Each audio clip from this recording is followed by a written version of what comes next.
A corporate controversy is now turning into a much wider debate as a personal development linked to the company's leadership adds a new layer to an already sensitive issue. Hi, I'm Ashia and let's first understand what is happening around Lenskart as of today.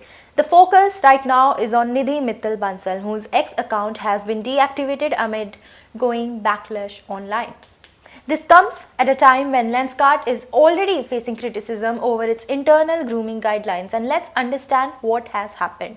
The immediate trigger was set off an old social media post linked to Nidhi Mittal Bansal dating back around 2013 to 15. These posts included political opinions and commentary which resurfaced online over the past few days. Some users objected to the tone of these posts, especially where they were seen as critical of certain political leaders and organizations. As these posts spread widely, her account was deactivated. This has added a personal dimension to what was earlier seen as a corporate issue.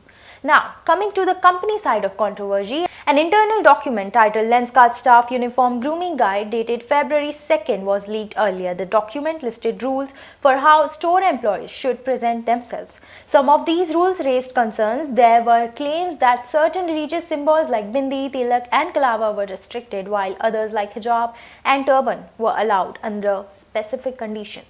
This led to questions about whether the policy treated different forms of expression equally. And at the center of response is Piyush Bansal.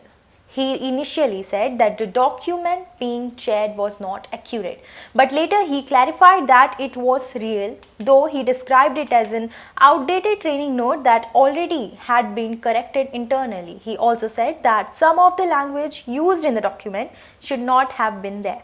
Following this, the company released a new style guide. According to the Lenskart, the updated guidelines clearly allows all forms of religious symbols including bindi, tilak, sindoor, kalava and etc. However, the issue has not fully settled. There are still questions being raised about the timing and consistency. And if the document was updated in February, why did it surface later in this form?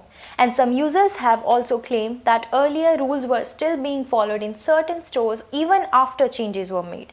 And at the same time, the resurfacing of the personal social media post has widened the discussion. It is no longer only about the company policy but also about perception around the leadership and how personal views are interpreted in corporate context. And on the ground, this has had a direct impact.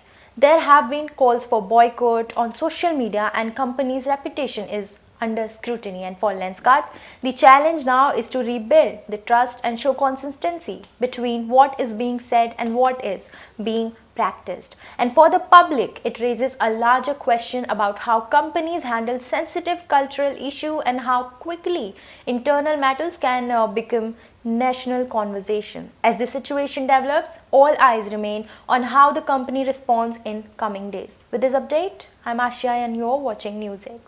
For more such videos, subscribe to the NewsX YouTube channel, hit the bell icon.